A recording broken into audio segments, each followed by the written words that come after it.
warahmatullahi wabarakatuh. Kali ini saya akan menjelaskan tentang gerak rotasi dan translasi, serta ciri-ciri dan contohnya di dalam kehidupan sehari-hari.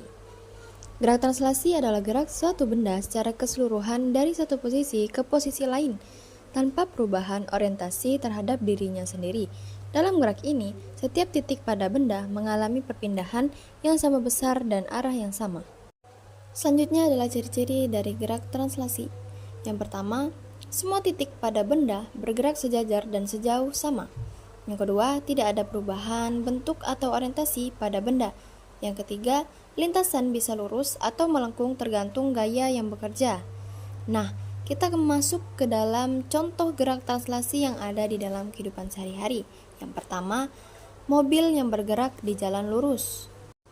Saat mobil melaju lurus tanpa berbelok, seluruh bagian mobil berpindah posisi sejauh dan searah yang sama. Artinya, pintu roda, atap, dan kap mobil semuanya bergerak ke depan dengan jarak yang sama. Yang kedua adalah kereta api yang bergerak di rel.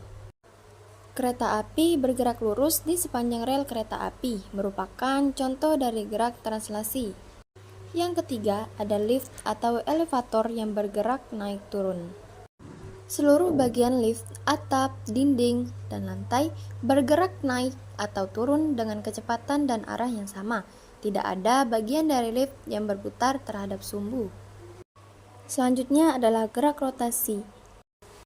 Gerak rotasi adalah gerak suatu benda mengelilingi suatu sumbu, baik sumbu di dalam atau di luar benda.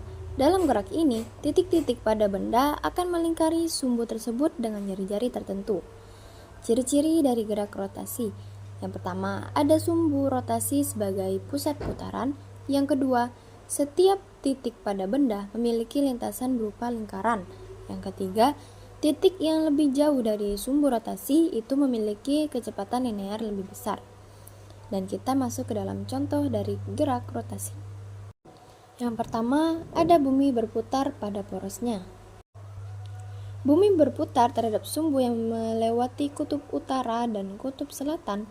Titik di khatulistiwa menempuh lintasan lingkaran lebih besar dibanding titik dekat kutub.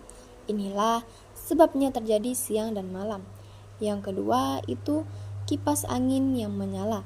Baling-baling kipas bergerak melingkar terhadap porosnya. Setiap ujung baling-baling memiliki kecepatan linear lebih besar daripada bagian dekat pusatnya. Yang ketiga, roda sepeda yang berputar. Saat sepeda diam di tempat tapi rodanya diputar, maka titik-titik pada roda bergerak melingkar mengelilingi poros roda.